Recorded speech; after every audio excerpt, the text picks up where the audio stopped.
This message is brought to you by DoNotAge.org, the longevity research organisation that's on a mission to extend health span for as many people as possible via products that actually work. Start your journey today at DoNotAge.org and use code LLAMA for a 10% discount. That's LLAMA. I'm going to need my body for a while, and so I do think it's incredibly important to treat it well. I also, as a futurist and technologist, think, though, that I'm among the first generation that will have the choice maybe to live forever if they want to.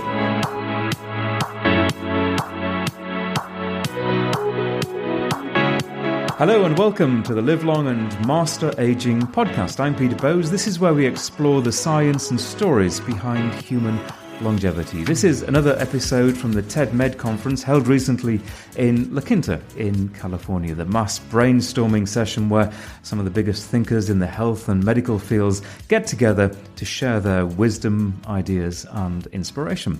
So here's the question of the day. What if we could learn from the collective insights of every doctor in the world? Now just think about that. It's almost inconceivable, but maybe not. I'm delighted to welcome to the podcast Kevin Lyman. Kevin is the Chief Operating Officer and Lead Scientist at Enlitic, a San Francisco-based medical company, deep learning company with a mission to improve healthcare around the world, and it's been described by MIT Tech Review as one of the world's 50 smartest companies. Kevin, welcome to the Llama podcast. Thank you for having me. So what is a medical deep learning company? We develop clinical applications of artificial intelligence. And so a lot of what we do is working with doctors to understand how do we train an AI to do the same kind of medical process that you do. And then we go out and build those things and then deploy them with hospitals and radiology groups, pharmaceutical companies. Intriguing. So before we delve into that in some detail, just tell me about yourself and how you got into this. Where did you go to school? I went to Rensselaer Polytechnic Institute in upstate New York, right? Changed majors 8 times. Before finally graduating in CS. I spotted that 8 times. What was the reason? Indecisive as a young man? I like to try a lot of things, and I'm very fortunate that my varied experiences have turned out to be very helpful in forming insights in AI. And so what have you studied, and perhaps what were some of those subjects that you decided, well, maybe that's not for me? Let's see how well I can do here. Game design, electrical engineering, computer engineering, management, physics, applied physics, cognitive science, and then back to computer science. That was a theme there. It's all technology, mostly. So what drew you to establishing this company? I come from a family that has had a wealth of medical problems. My mother had multiple sclerosis. My grandmother died of lung cancer. We have every kind of cancer that you can imagine in my family history. And so I've always been very close to diagnostics. I've always been very close to technology, especially very advanced research technology. And at the time, I was actually running 2 startups. One was doing natural language processing for resume analytics. The other was developing wearable devices for clinical trials. And when a friend of mine, who I had started a previous company with, introduced me to Jeremy Howard, former president of Kaggle, the machine learning platform, who was working on this vision for Enlitic, I just so quickly fell so deeply in love with it that I just immediately wrapped up what I was doing and came on board to make this my full-time thing. So let's, as I say, delve a little deeper and figure out how you are going about improving the efficiency of diagnostics. Well, the first thing I'd say is it's not just about the efficiency. It's also about improving accuracy, and it's about improving access, and it's about improving the expressivity of a lot of the tests that we do today. So how do we make an existing X-ray do more than it could have done before? Or a blood test. How can we learn more from the blood test? And the way we do that is we've developed a crowdsourcing platform. It's web-based, and we have a team right now of 62 specialist doctors around the world who use that platform in order to annotate medical data for us with very custom and specific guidelines that were crafted specifically to teach an AI how to do what a doctor already knows how to do. And that's how we collect that data that we use to build those models. So one of our core focus areas, for example, is lung cancer detection and diagnosis in chest CT scans. And so we've developed a set of guidelines whereby radiologists in our network can look at several years of CT scans for a given patient, along with knowledge of their patient history and the final outcome of what happened to that patient, a biopsy result. and we ask them to go back in time and circle that nodule. Tell us where it is. Tell us where all of them are, exactly where they are in the scan, in every one that you have, and link them up so that we know how that nodule evolved over time. And then tell us factually, in the end, if this was biopsied, was it benign or malignant? And for everything else that wasn't biopsied, take your best guess. But let us know that it's a guess. And that's how we train the model, with all that information.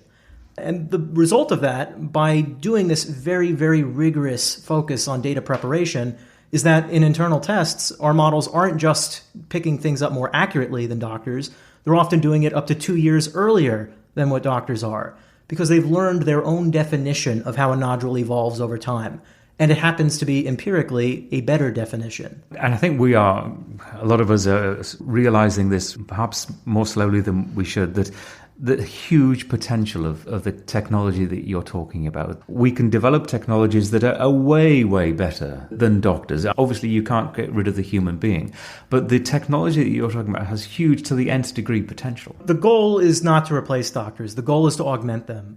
We like to say that it's not about man versus machine. It's about man plus machine, because either one has their weaknesses, either one has their strength areas, and together that's when you get that maximum coverage.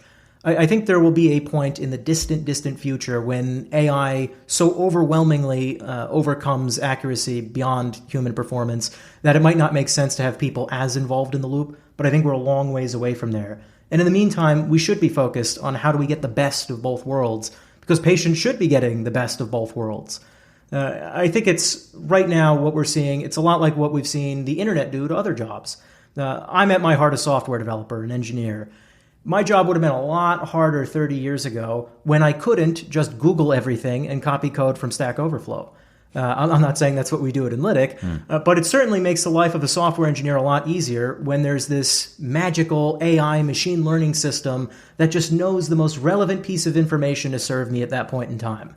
I'm still making a judgment call as a developer as to where to incorporate that in my code system, but it did a lot of the heavy lifting for me and made it so that I just need to make that judgment piece. For a while, it's going to be the same thing in medicine, and it probably should be. To make this, let's say, relevant to people listening to this, suffering from some of the key conditions that affect us as we get old, those killer diseases of old age that we talk about a lot, heart disease, diabetes, what are you doing that can help people here and now? I think it's important to keep in mind that the step of the process that we're focused on is diagnostics. Most patient journeys begin at that point, in determining that there is something wrong. And ultimately, those things can lead to cures. They can lead to better treatment plans. I think the best example is early detection of things like lung cancer, where catching it 2 years early will make all the difference for a vast, vast majority of patients that have it. There are other diseases that we're very focused on picking up earlier, like glioblastoma multiformes, brain tumors, that clinically right now there isn't a whole lot of benefit that could come from detecting it early. But who's to say that we won't figure out the benefit of detecting it early if we simply had more samples where we picked it up early? Maybe the reason we don't know how to treat a GBM early is because we just haven't seen it before the patient died a couple weeks or a month later. And I think that the other aspect of this that's particularly exciting to me is a lot of this is leading research that can then be taught back to the radiologists or the doctors themselves. Like, our model has done that early cancer detection by forming its own rules.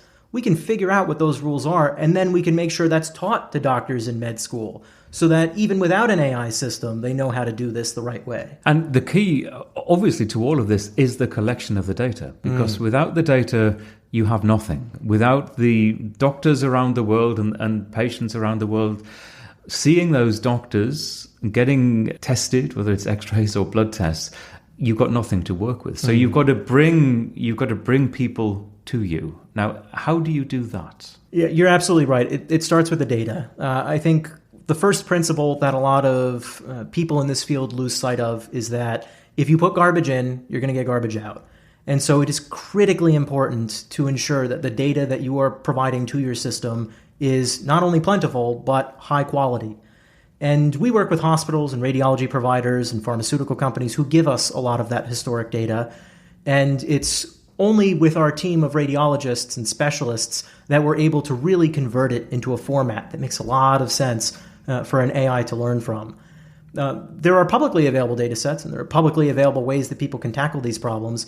And we're also very focused on making sure that people have the tools that they need to do these things themselves. We actually just released a publication 3 days ago where we showed state-of-the-art results across 14 different diseases on the largest publicly available data set of chest x-rays.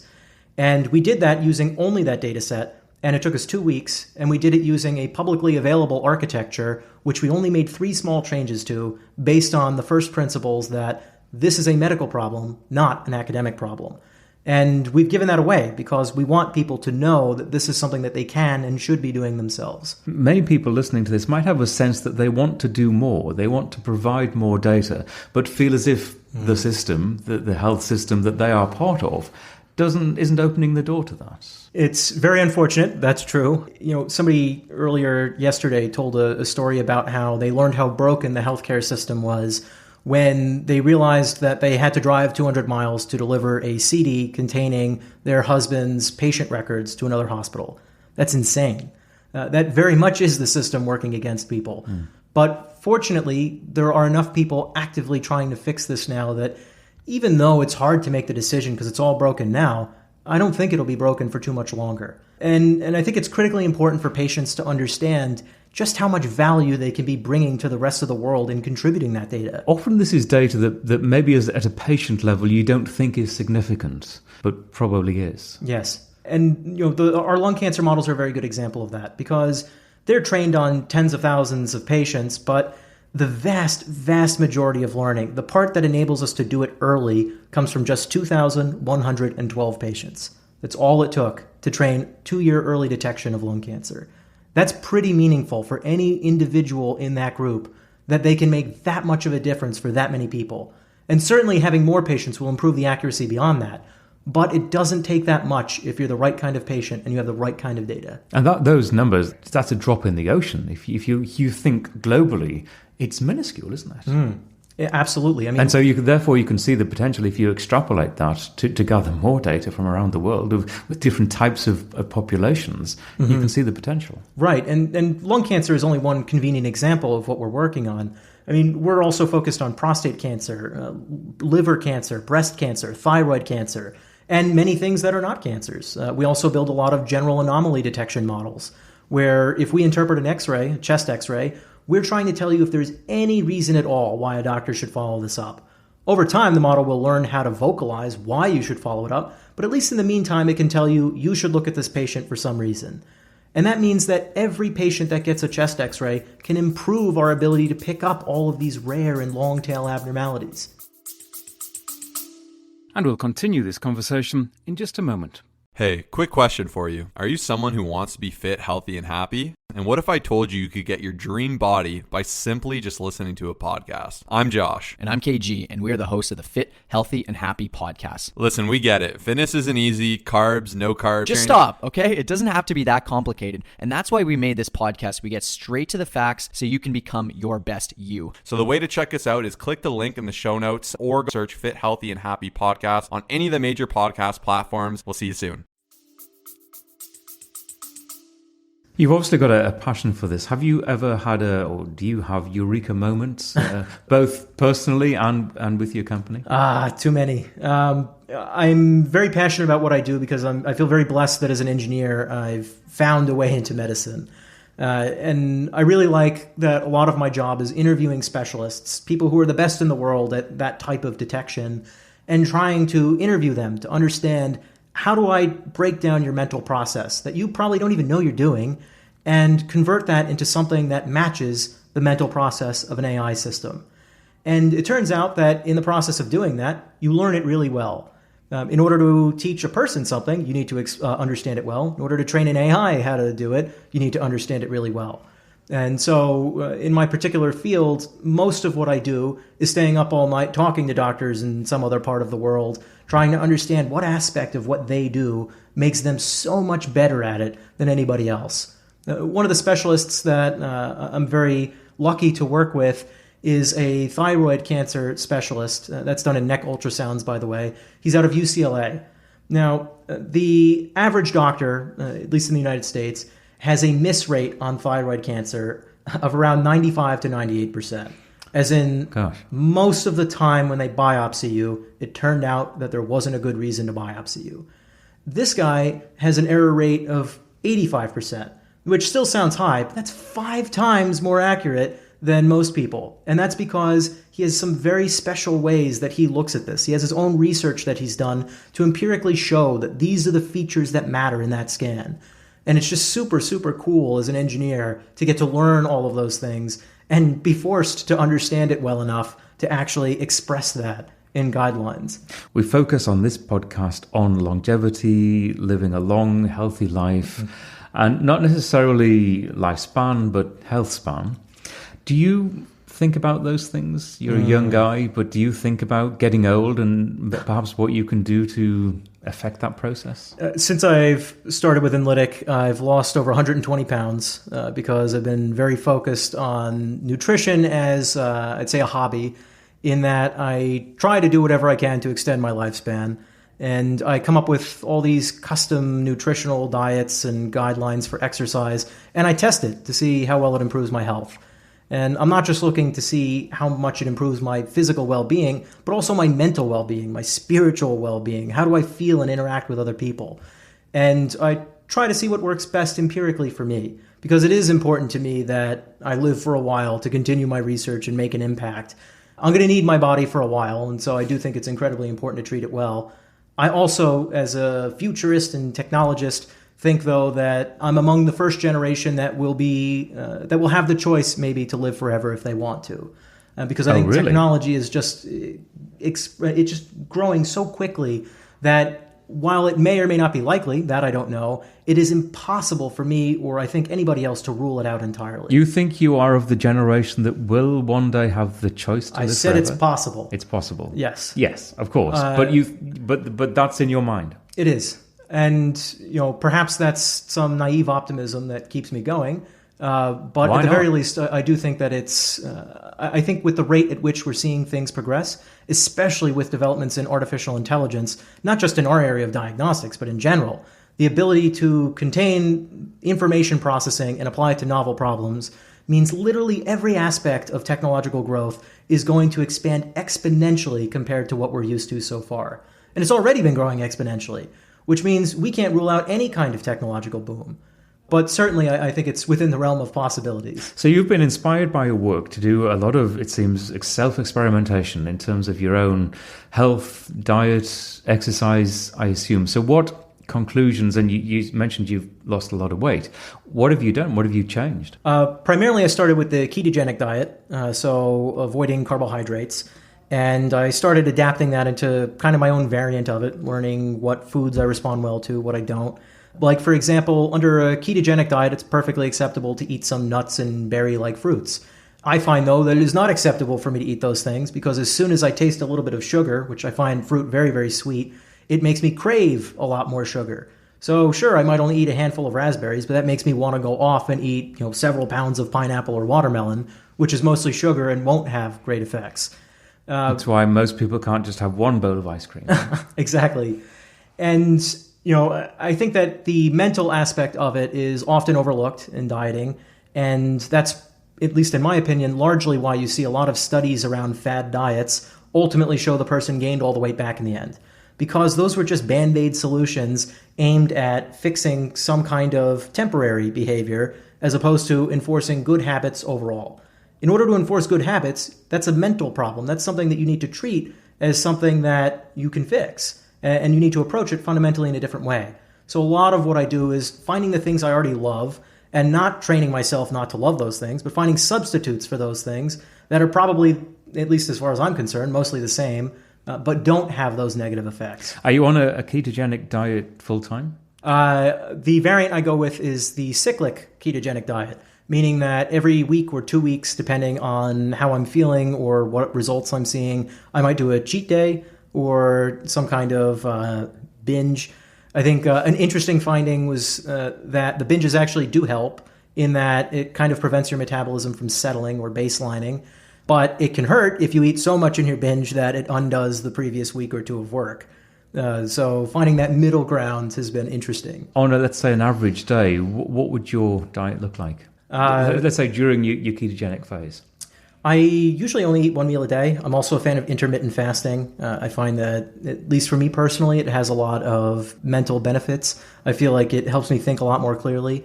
And so typically the only meal I eat is dinner. And usually that's it's predominantly meat, usually 1 to 2 pounds of meat, chicken or steak, and a couple pounds of vegetables. And what time do you eat that meal?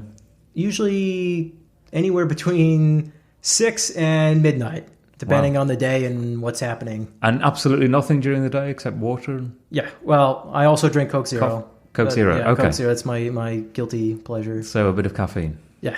And you feel energized, mentally alert during the day because of that? I do. And in fact, I find that it makes me feel more mentally clear and more energetic as a result of it. I mean, for anybody else, your mileage may vary. It is purely, this comes with a disclaimer that for me personally, this has given the best effects.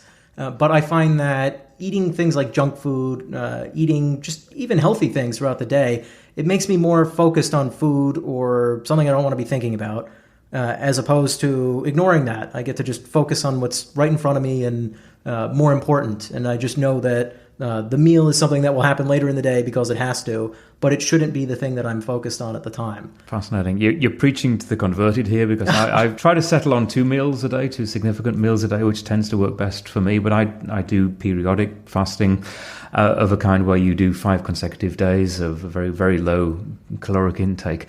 And I think we share the same experience of that mental high that you get during that fasting period, which a lot of people find difficult to understand and appreciate until you actually do it and feel the benefits. Have you quantitatively measured in terms of the effects on you, blood tests, that kind of thing? I have, and actually one of my goals for this year is to put out an extensive blog post where I'll detail everything I did.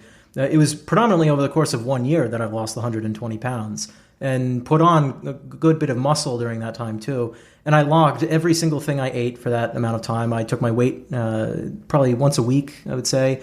And I got regularly blood tested and other things. And I'm going to publish all of that data along with this and sort of my own thoughts around what best practices might be. Is there a headline? There's a lot of detail and I can't wait to read it.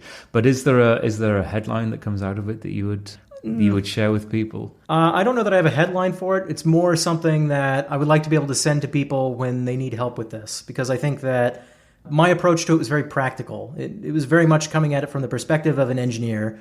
And I think that maybe I cut some corners in doing that, but ultimately I think it leads to a lot of best practices that will help people quite considerably by divorcing the academic viewpoint of scientifically fewer calories means losing weight and translating that to, as a person, what does that mean? Where is there wiggle room? And what is the system I should follow rather than a prescriptive, set of do this, then do this? So it might just be a practical approach to weight loss or something. Are you convinced that your system is sustainable for the rest, presumably for the rest of your life, if it's working for you? I think it's sustainable for me. But again, everything in nutrition, I think, needs to come with a disclaimer that your mileage may vary. I think nutrition science, unfortunately, does not benefit from the level of rigor that many other fields of science do, largely because of the lack of longitudinal data and because it's impossible to achieve statistical significance when there's a million misunderstood variables. But ultimately, I think it works for me. It's worked for me for a while now. And I think for other people, it is likely to work for them as long as they understand that you don't have to be perfect. You just need to follow a few good guidelines and find what works for you. Go and see your doctor first. This can be dangerous. Ketogenic diets, changing any kind of diet to something that you're not used to, especially a fasting regime, can be great, but it can also be dangerous, especially for certain people. If you're a nursing mother, if you're underweight, if you've got diabetes, there's a long list of reasons why you shouldn't do these things, and you should absolutely consult your doctor first. Just a closing thought, as you move to the future, what have you got your eyes set on for the next 10 years? My goal personally is really to advance technology in a meaningful way that will impact a large number of lives. And I think that that's a very general goal, but I think sometimes it's important to be driven more by some kind of moral guideline like that than a specific, I want to accomplish X by Y. And so everything I do is, at least in my mind, with the goal of pushing both of those boundaries, both technologically and for the good of people. And I truly, truly hope to see an exponential boom in my ability to deliver on those things in the next 10 years. Kevin Lyman, this has been a really fascinating conversation. Thank you very much. Thank you very much for having me.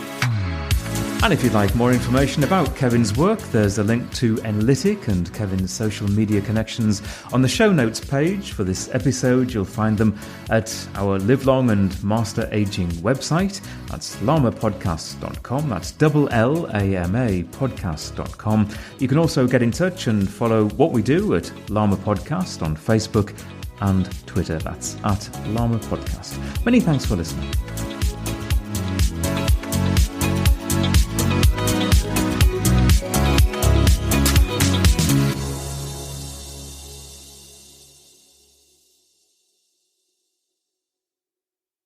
Health optimization is what this podcast is all about, and that means taking care of our mitochondria, the energy centers of our cells.